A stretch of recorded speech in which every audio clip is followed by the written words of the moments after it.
disproven. Gary Habermas elaborates, quote, "When John M. Allegro wrote The Sacred Mushroom and the Cross, he was greeted by intense criticism from his peers, even though he admitted that his views were only speculation on his part.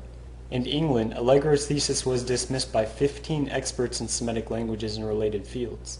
They judged that Allegro's views were, quote, not based on any philological or other evidence that they regarded as scholarly," end quote. The book was also, quote, "met with scathing criticism in review after review," end quote. And as John A.T. Robinson concurs, mentioning Allegro's volume in a section of his book entitled, quote, "The Cynicism of the Foolish," end quote, and asserts that if such reasoning was found in other disciplines, it would, quote, "be laughed out of court." Even the front page of John Allegro's website states, quote, "The reaction to The Sacred Mushroom and the Cross ruined Allegro's career." That keeps me striving forth. I see the nails through Messiah's cross. Then I think about the whips and the rips and the blood drips from his toes, lips, on down to his fingertips. Now I'm focused, calm and cool, but I ain't anybody fool, and I don't bow to any form of Roman rule. So when I say Christ Jesus, don't get it twisted. I'm talking about the Son of God, not legalistic. There is virtually not one concept, belief, or idea expressed in Judaism or Christianity, not one, that cannot be traced back many, many times to many different religions. Baptism is, of course, being submerged in water. The ancient peoples related that when a child is carried in the womb, it is sealed in water. And that's the way you know a child's going to be born, is when the water breaks. And so, therefore, water was always associated with new life, being born. And that's why when you are converting from the evil old world to Christianity, you must be born again. You are baptized. It's actually a very ancient motif. It's at the school of Amen, Ipit Rasut, or Ipit Asut, and other temples where the priests also baptized the initiates once they finished 40 years. This is long before John the Baptist. I went to Walter Burkett, the German scholar of Greek mythology and emeritus professor of classics at the University of Zurich. In his work Ancient Mystery Cults, which is still considered a base, scholarly text in Hellenistic religious studies, he dismisses such sensationalism. Quote, "Concerning dying with Christ and spiritual rebirth, there is as yet no philosophical historical proof that such passages are directly derived from pagan mysteries. It is appropriate to emphasize that there is hardly any evidence for baptism in pagan mysteries, though this has often been claimed. Of course there are various forms of purification, of sprinkling or washing with water, as in almost all other cults as well, but such procedures should not be confused with baptism proper, as a symbol of starting a new life. The water receptacles and sanctuaries of Isis, again suggestive of baptism to our eyes, were used to represent the flood of the Nile, as Wild Study has shown." End quote. These adorable doctrines of the mystery schools that Maxwell's little theosophical recruitment film here is trying to brainwash you into zealously believing, first found wide expression in the German religion Geschichtsschule, which flourished at the end of the 19th century. Expectedly, as a scholarly approach, this method of attempting to attribute ancient pagan myth to the origins of Christianity died with the progress of archaeology, and is today universally considered a dead and failed approach to Hellenistic study. It is only modern popularists like Maxwell, Akaria S., Bobby Hemmett, Peter Joseph, Christopher Knight, Robert Lomas, Asher Akwesi, Michael Tessarian, Ray Hagins, and other members and promulgators of the esoteric doctrine taking advantage of the public's ignorance that are able to make these ridiculous claims about Jesus being a copy off of pagan gods. T.N.D. Mettinger, a senior Swedish scholar, professor at Lund University and member of the Royal Academy of Letters, History and Antiquities of Stockholm, wrote one of the most recent academic treatments of dying and rising gods in antiquity that has been endorsed even by Richard Carrier. Mettinger admits in his book, The Riddle of the Resurrection, that the consensus among modern scholars, nearly universal, is that there were no dying and rising gods that antedated Christianity. They all post-dated Christianity. Despite all this, Mettinger said that he was going to do his best to take an exception to that nearly universal scholarly conviction. He took a decidedly minority position and claimed that there are at least 3 and possibly as many as 5 dying and rising gods that predated Christianity. In the end, after combing through all these accounts and critically analyzing each of them, Mettinger concluded that none of them could possibly serve as parallels to Jesus, not one. He concludes his exhaustive survey by stating, quote, "There is, as far as I am aware, no prima facie evidence that the death and resurrection of Jesus is a mythological construct, drawing on the myths and rites of the dying and rising gods of the surrounding world." End quote. Gary Habermas, who specializes in surveying the consensus of New Testament scholarship, elaborates. Well, I've done a count recently of 1,200 sources on the resurrection, everything published since 1975 in German, French, and English. And I went back and I looked how many of these scholars who hold university chairs, for example, how many of them who are not Christians, who do not hold to the resurrection, how many of them would say that in any way the mystery gods are a potential inspiration for Christianity? And I can count the number of skeptics on one hand. I can count them on one hand out of 1,200 scholars. So now that you have an idea of what scholars think about this approach, let's look at some of these claims. And all of the other saviors of mankind are just too many. They go on and on and on. In fact, let's compare them, shall we? Let's compare Jesus of Nazareth with Horus of Egypt, with Krishna of India, and with Buddha of the Orient. Horus baptized with water by Stanhope. Jesus baptized with water by John. As we have previously mentioned, there was no form of baptism in the Egyptian mysteries, and there is no mention in any of the Horus myths about a baptism. This theory originates from the 19th century Gerald Massey, who was merely a poet and possessed no formal training or academic position in historiography. Not to mention, he was also chosen chief of the most ancient order of Druids from 1880 through 1906. He makes this claim on page 186 of his book Ancient Egypt, Light of the World, but no substantiation is given. We find that Massey was also a popular writer for Blavatsky's Lucifer magazine. The following two websites will pay a combined $2,000 to anyone who can produce a single primary Egyptian text substantiating a baptism for Horus. It's just simply not in the myths. Stanhope the Baptizer, John the Baptist. Stanhope is a poor transliteration of Anubis that circumvents the Greek. Anubis was an embalmer, not a baptizer. There is no mention anywhere in any text of an Stanhope the Baptizer. You will never see anybody offering a primary reference to such a name because it's simply a hoax. Again, the aforementioned two websites will pay $2,000 to anyone who can provide a primary text for this claim. Horus born in Anu, the place of bread. Jesus born in Bethlehem, the house of bread. This one also comes from Massey's book, page 710.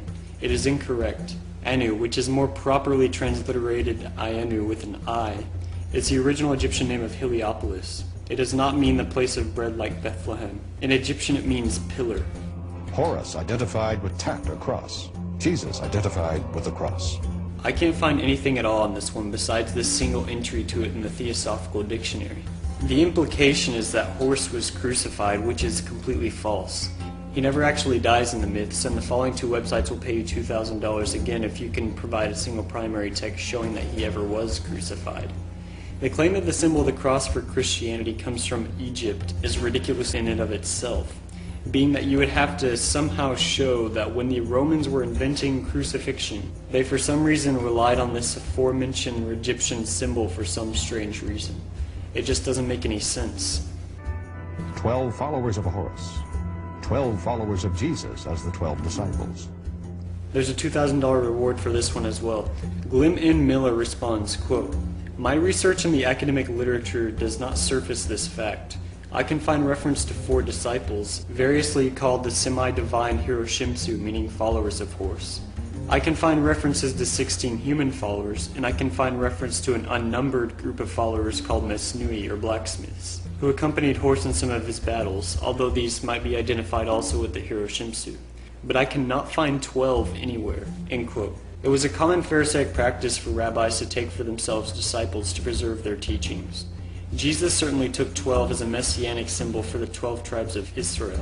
As Richard Carrier notes, one may be tempted to claim that the 12 tribes may represent the 12 signs of the zodiac, but this is impossible, being that the formation of the 12 tribes of Israel antedated the division of the zodiac into the 12 signs. Horus of 12 years, Jesus of 12 years. The implication here is that he was a teacher at the age of 12. He never taught in a temple, and certainly not at 12. He was hid in the papyrus swamps until he was old enough to rule Egypt. If you can provide a primary text for this one, you can also claim the $2,000 reward as well. Horace made a man of 30 years in his baptism. Jesus made a man of 30 years in his baptism. Again, like most of the others, you can claim a reward, and there's no concept of a baptism in Egyptian religion. Horace the cursed, Jesus the Christ. You must first realize that the Greek word Christ means anointed. It is the Greek equivalent for the Hebrew word Messiah. The word Christ in Egyptian means burial. It is not a title, and it certainly isn't equatable with Christ. Nor was Horus buried or killed. The star, as announcer of the child Horus. The star in the east that indicated the birthplace of Jesus. There's no reference to a cave or manger in the birth story at all. None of these details are present in the ancient Egyptian stories of Horus.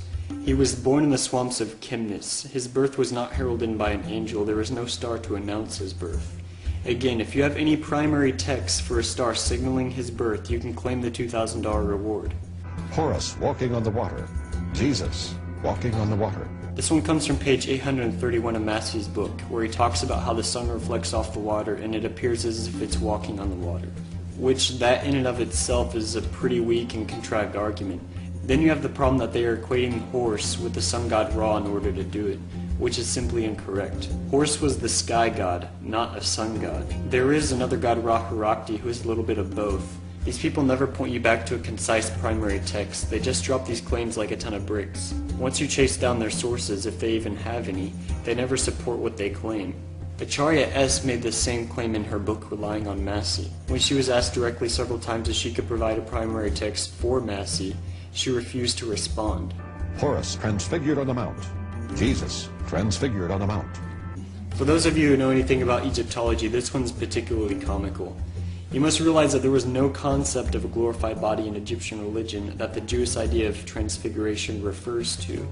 To the Egyptians, the afterlife was similar to earthly life. They continued with material things, they could feel pain, and there was no idea of a Jewish end of time, rather a cyclic view of time. Nicholas Purin states, quote, "The hope of the deceased was not for a better state in the underworld, but for the continuation of earth-like existence in the chthonic realm. It was through their funerary preparation of rituals that the Egyptians sought to recover, maintain, and perpetuate the comforts of earthly life." This transfiguration claim comes from page 193 of Massey's book. Then it gets regurgitated by Maxwell on page 14 of his book. Neither of them give a primary text, and Massey's is particularly ridiculous. On the same page he equates Ra with the Holy Spirit, and states, quote, "Horus rent the veil of the tabernacle," end quote. Of course he never cites a primary source for any of these either. The whole claim is simple. On page 193 of Ancient Egypt, Light of the World, Massey talks about the transformation into the incorruptible Sa'u body, in the, quote, "twinkling of an eye," end quote. He makes it clear several times that he's taking the Egyptian Sa'u body to be the equivalent of Jewish transfiguration. I won't quote the entire passage because it's quite long, but I would beseech you to read this scholarly article in the following footnote by Nicholas Purin that refutes this exact claim that was first promulgated by Wallace Budge. Purin concludes by stating, quote, "The very point of Paul's contrast between the incorruptible body and the corruptible body lies precisely in the fact that the former, as opposed to the latter, is free of destruction or harm of any kind. In the Egyptian understanding, the mummified body was constantly subject to possible injury. The dissimilarities between Paul's incorruptible body and the Sa'u could hardly be greater." He also states, quote, "Budge is misleading when he describes the Sa'u as, quote, henceforth an incorruptible," end quote. And he also notes that if we are to equate the Sa'u with the spirit body, then we must conclude that all of Egyptian existence consisted of having a spiritual body. Buddha was born of the Virgin Mary, who conceived him without carnal intercourse. Jesus was born of the Virgin Mary, who conceived him without carnal intercourse. First, as Edwin M. Yamauchi notes, quote, "Buddha's birth is often called virginal, but that's not accurate. Buddha's mother had been married for many years prior. She certainly wasn't a virgin. I don't think anyone can make a convincing case that the virgin birth of Jesus was derived from any pagan or other sources," end quote. According to Ashvaghosha, who wrote the primary Buddhist text, Buddha's parents, quote, "tasted of love's delights," end quote, before Buddha was born. Thus Maya was certainly not a virgin. Second, the name Maya is not equatable with Mary in any way like they say. Maya is a common Sanskrit word meaning illusion. Mary is a Greek form of the Hebrew name Miriam, which most likely means bitter. The only similarity in these two names is the letter M. Thomas Boostlooper is a liberal professor who wrote a book on the virgin birth, although he rejected its historicity. He scoffs at such suggestions that it was derived from pagan myths. Quote, "Contemporary writers invariably use only secondary sources to verify such claims. Those attempts used by those who wish to perpetuate the notion that the virgin birth in the New Testament has a non-Christian source is characterized by brief word, phrase, and sentence quotations that have been lifted out of context or incorrectly translated and used to support preconceived theories. Sweeping generalizations based on questionable evidence have become dogmatic conclusions that cannot be substantiated on the basis of careful investigation." End quote. When Buddha descended from the region of the souls and entered the body of the Virgin Maya, her womb assumed the appearance of clear, transparent crystal on which Buddha appeared beautiful as a flower. When Jesus descended from his heavenly seat and entered the body of the Virgin Mary, her womb assumed the appearance of clear, transparent crystal in which Jesus appeared beautiful as a flower. The comment about Buddha being in the form of a crystal is doubtful, but that aside, where on earth do we find this stated in any of the Gospels or anywhere else that Jesus was in the form of a flower, or that his mother's womb was in the form of a crystal? The son of the Virgin Maya, on whom, according to the tradition of the Holy Ghost had descended, was said to have been born on Christmas Day. The son of the Virgin Mary, on whom, according to tradition, the Holy Ghost had descended, was said to have been born on Christmas Day. Most scholars place the historical birth of Jesus sometime in the late spring. The date of December 25th was set up in the middle of the 4th century by the Catholic Church to replace the Roman Saturnalia festival, and even they knew it wasn't Jesus' birthday. We have a hard enough time judging what century Buddha was born in, much less the day that he was born. Traditionally, his birthday is celebrated on May 8th, not Christmas. When Buddha was an infant, just born, he spoke to his mother and said, "I am the greatest among men." When Jesus was an infant in his cradle, he spoke to his mother and said, "I am Jesus, Son of God." Or this parallel isn't a parallel at all. Nowhere is it ever stated that Jesus came out of the womb speaking. The birth of Buddha was announced in the heavens by an astrium which is seen rising in the horizon. It is called a messianic star. The birth of Jesus was announced in the heavens by his star, which was seen rising on the horizon. There's simply no mention of a celestial sign in the Buddhist text. In one version, Brahmin look for signs of the Buddha on Gautama to determine if he will be a king or religious leader. But these signs are merely physical markings a Buddha would have, not celestial signs. Quote, "They asked the Brahmins to observe the marks and characteristics of the future Buddhist person, and to prophesy his fortune. If a man possessing such marks and characteristics continue in the household life, he becomes the universal monarch. If he retire from the world, he becomes a Buddha." End quote. In a second version, the gods sent miraculous signs through nature, but the appearance of a star is never said to have guided the prophet. This messianic star claim is easy to refute because we are told precisely what these signs were. Quote, "Two streams of water bursting from heaven, bright as the moon's rays, having the power of heat and cold, fell upon that peerless one's benign head to give refreshment to his body. The gods held up a white umbrella in the sky and muttered the highest blessings on his supreme wisdom. Then, having learned by signs the power of his penance, this birth of him who was to destroy all birth, the great seer Asita came to the palace of the king. Thus the great seer beheld the king's son with wonder, his foot marked with a wheel, his fingers and toes webbed, with the circle of hair between his eyebrows, and signs of vigor like an elephant." End quote. Finally, no concept of a Messiah appears in Hinduism or Buddhism and is exclusive to Judaism. It's ritually ridiculous to equate the many Buddhas with the Jewish Messiah. When Buddha died and was buried, the coverings of the body unrolled themselves and the lid of his coffin was opened by supernatural powers. No version anywhere states this. Yamauchi responds, quote, "Buddha became mortally ill after a meal of pork, perhaps from dysentery. After his death, Buddha was cremated and his ashes distributed among 8 cities. His alleged remains were venerated at various stupas or shrines throughout Asia." Buddha ascended bodily to the celestial regions when his mission on earth was fulfilled. Jesus ascended bodily to the celestial regions when his mission on earth was fulfilled.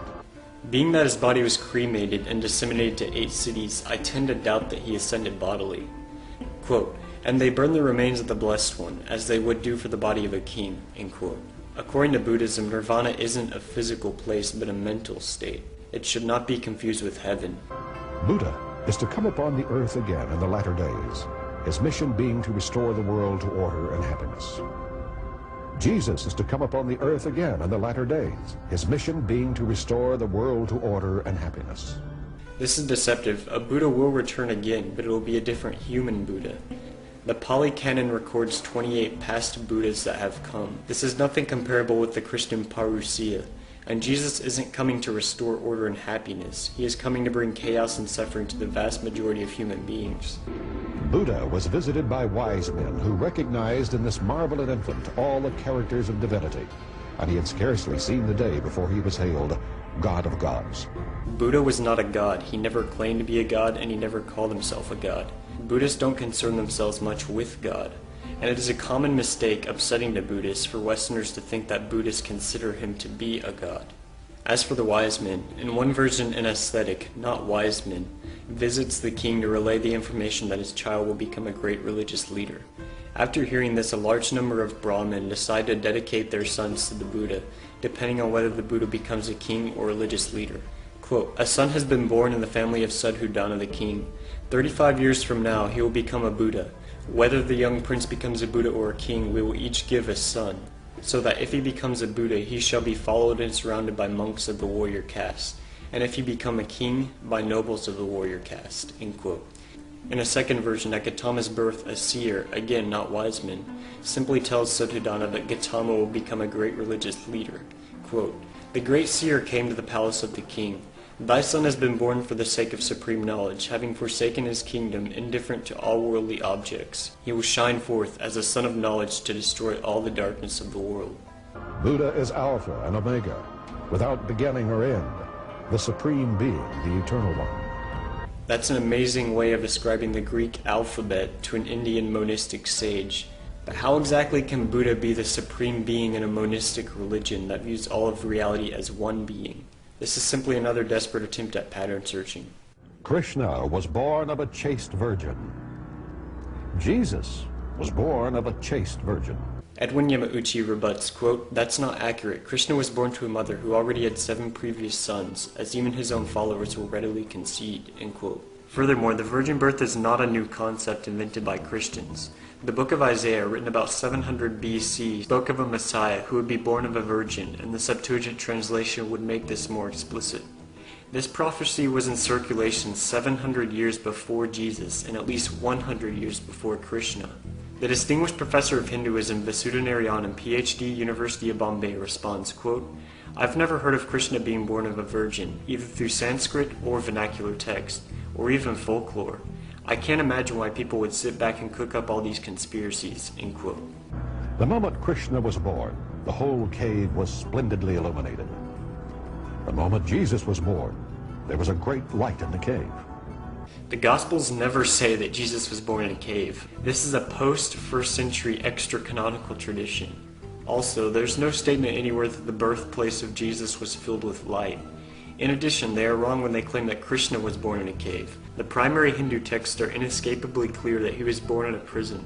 It's one of the foundations of the Krishna narrative, as Kamsa had imprisoned his parents in order that he may kill each of Devaki's babies as she birthed them, so that Krishna would never grow to kill him as had been prophesied. The divine child Krishna was recognized and adored by cowherds who prostrated themselves before the heaven-born child. No mention of shepherds or wise men appear at Krishna's birth. Again, Krishna was born in a prison. Kamsa had been told that Devaki's 8th son would kill him.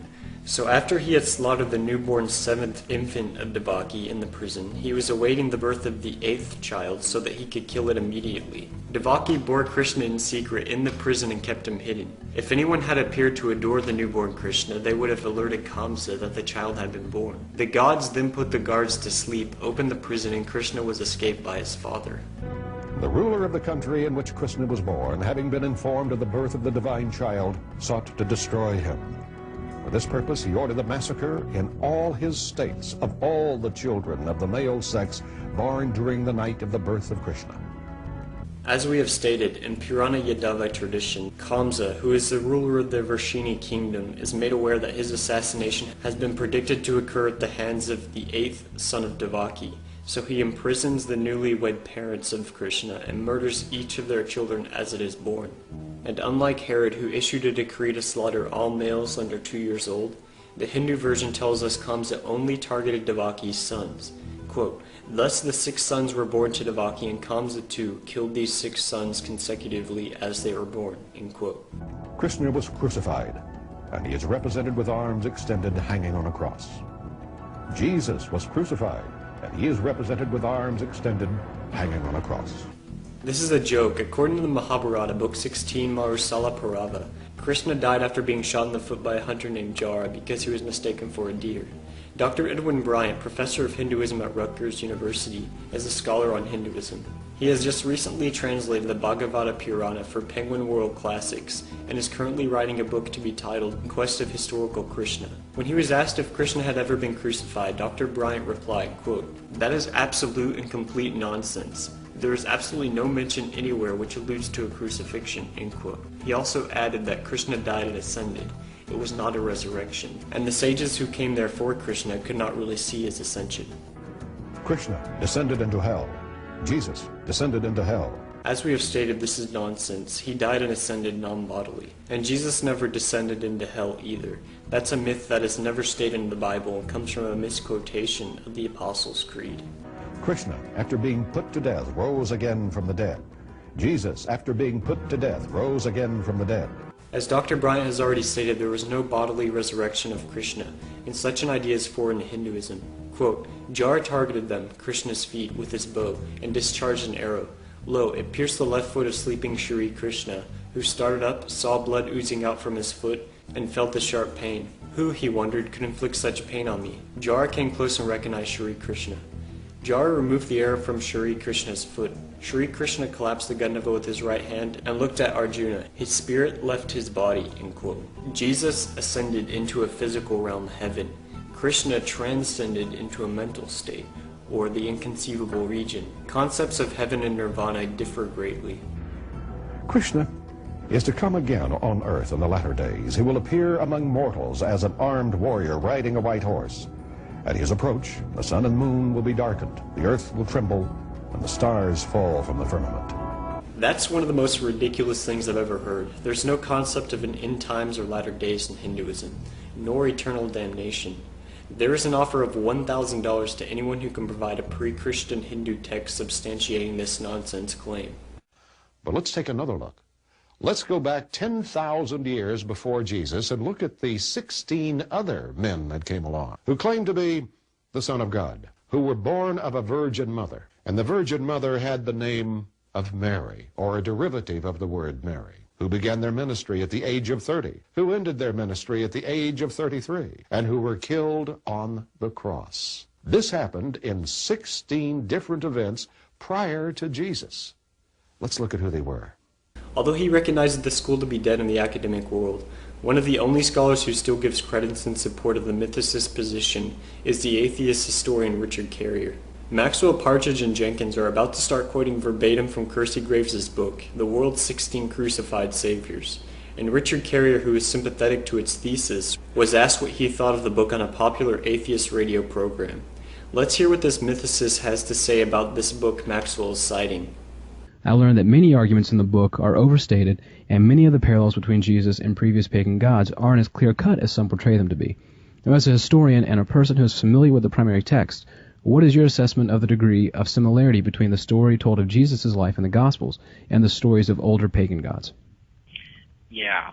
First, let me say something about Freakin' Candy's book. Okay. I do not recommend that book, and I would prefer that no one ever read it. Wow. It's only marginally better than Kersey Graves' work. And my criticisms of his 16 Crucified Saviors, which you can find at the secular web, apply almost as much to Freakin' Candy. Their research is, on key parts, it's shoddy, and their source citations minimal, it's problematic. Although they do say a lot more than Graves that is correct, but there's no way to know when they've gotten something right or wrong without redoing all their research, which makes their book useless. And that's the same complaint I had against Graves' book. To figure out what's in there that's even correct, you have to completely redo the whole work, and why even read the book if you're just going to do all the work yourself anyway? Right. Just in general, I see no reason to believe the Christian Eucharist is a copy of any pagan ritual per se. I think it's far more likely that it's a clever modification of Jewish sacrificial theology. And though it resembles many pagan ideas, these ideas were actually common throughout ancient Near Eastern cultures, including Judaism, for centuries before the Common Era. So you don't really have to look any farther than Judaism and its pre-Christian pagan influences to find where these ideas come from. Of course, understanding the ubiquity of these similar ideas in surrounding cultures does help put the Jewish ideas in context.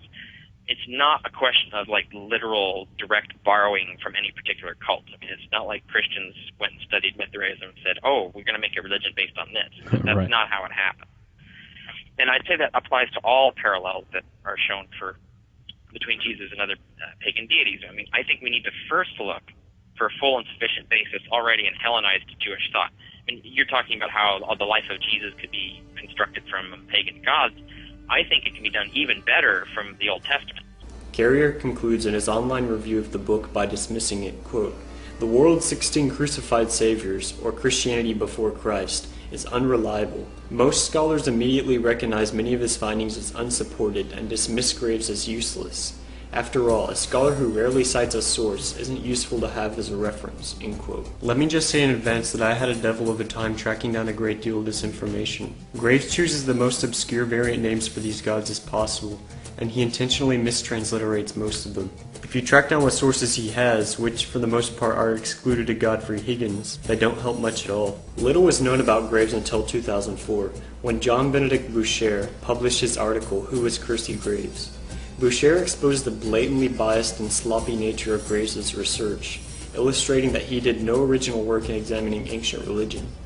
Graves had little formal schooling and, quote, virtually no foreign language training, and no direct access to original sources. Graves' primary source was the master Freemason, self-described phallus worshipper and amateur antiquarian Godfrey Higgins, who, like Massey, was also a high chief druid. Graves, of course, had very little formal schooling or language training, so we are forced to come to the conclusion that he is arbitrarily misspelling these names for a reason. Take for example his spelling of the Celtic god Essus as Jesus, which Partridge milks with a Spanish accent. As we have already said, Krishna is Sanskrit meaning dark, and the name was given to Krishna by a priest due to his dusty skin color. Essus is Gaulish and means Lord or Master. Jesus, of course, comes from the original Aramaic Yeshua, meaning Yahweh is salvation, which is translated as Eusis in Greek. Then the J was added when it was transliterated into the German. I nor anyone else has been able to find any mention of an Iowa of Nepal, nor has anyone ever been able to find any reference anywhere to an Egyptian god named Thulis. For several years, Tectonics.org has put out an offer asking for any reference to a Creed of Chaldea, and no one has yet been able to provide any information on such a god, and I haven't been able to come up with any information on Hindu Sakya either, so I won't be able to speak on them. Now, we are specifically told that every single one of these gods had a mother with the name Mary, or a derivative of the name Mary. Krishna's mother was Devaki, meaning black. Tammuz's mother was Situr, which simply means maiden. Witoba, more commonly spelled Vitoba, was the son of Satyavati. Satyavati means truthful. We have very few texts on Essus, most of which are post-Christian. None I can find make any mention of his mother or his birth. In one version, Quetzalcoatl is the son of Cohocatl, which means mother of the gods. And in another, he is the son of Xochitl, which means flower feather. Quirinus was the son of Ray Sylvia. Prometheus was the son of Clymene, meaning renown. Indura's mother was the earth goddess Prithvi, which is Sanskrit for earth. Alcestis was either the daughter of an Exibia or Philomenke, who died giving birth to her. Attis was born of the nymph Nanda through Zeus. The name Nana means grace or favor. Bali was the son of Victar. Mithras, as we will go on to see, emerged fully grown from a rock and had no mother. We are told that they were all virgin born. Again, not even close. As we have shown, the Hindu texts explicitly agreed that Krishna was the 8th child of Devaki. As for the claim that he died at the age of 33, he actually died at the age of 125. Tammuz is the less common translation of the word Demuzi. If you read the primary text of the courtship of Ayana and Demuzi, it's pretty obvious that his mother was no virgin. Quote, "He who was born from a fertile womb, he who was conceived on the sacred marriage throne, Demuzi, the shepherd, he will go to bed with you, Ayana. Ayana, do not start a quarrel. My father Enki is as good as your father Nanu, and my mother Situr is as good as your mother Ningal." Tammuz wasn't a rabbi who began any sort of ministry. He was a literal shepherd. Jesus was only a shepherd, fisherman, and reaper, all in a figurative sense. His vocation was carpentry. As for Vitoba, there is no reason to believe that Junadev and Satyavati had not consummated their marriage, as they are described as an elderly married couple by the time Vitoba comes on the scene. I can find no reference to Satyavati being a virgin, and he doesn't begin any sort of a ministry. The Hindu narrative simply involves the gods being impressed by his devotion to his parents. I don't believe there's a description of Essus's mother in any ancient text. He was a Celtic god of war to whom the Roman historians say human sacrifices were regularly made. He was identified with the god Mars by the Romans, certainly not a Christly figure by any stretch. As far as Quirinius is concerned, Aemulus forces his mother Res Silvia to perpetual virginity as a Vestal priestess. But Livy tells us that she is seduced anyways and gives birth to Quirinius. In one variation of the story, Mars, the god of war, seduces and impregnates her. In another, Aemulus himself seduces her. And in yet another version, Hercules.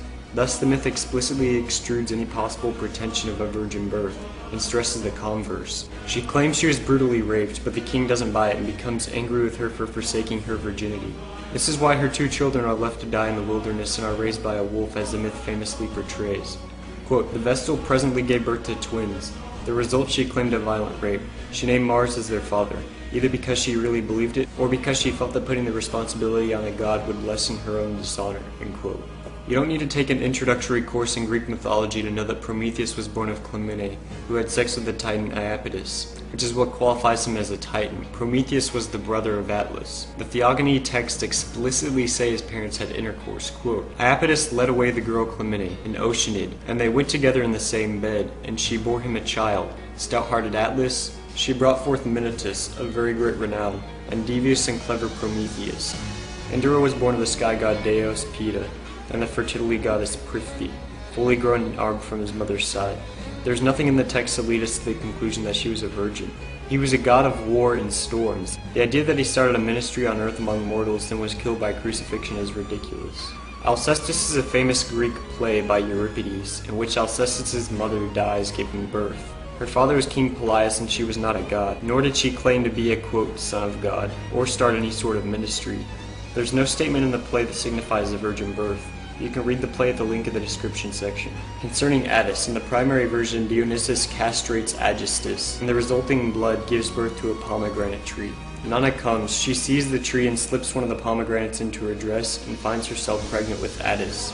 In return, Attis later dies by castrating himself at his own wedding, and this is the reason why the Galli priests castrated themselves. We are told that the tree represents male fertility in the myth, and because it is a mixture of his blood and semen, it is not a virgin birth. I can find nothing hinting at a virgin birth or miraculous birth for Bali in any way. Edwin M. Yamauchi was invited to deliver a paper at the Second International Congress of Mithraic Studies in Tehran, a conference hosted by the then Empress of Iran. He states, quote, those who seek to reduce Mithra as the prototype of the risen Christ ignore the late date for the expansion of Mithraism to the West. We have almost no evidence of Mithraism in the sense of a mystery religion in the West until very late, too late to have influenced the beginnings of Christianity. The earliest Mithraea are dated to the early 2nd century. There are a handful of inscriptions that date to the early 2nd century, but the vast majority of texts are dated after AD 140. Most of what we have as evidence of Mithraism comes in the 2nd,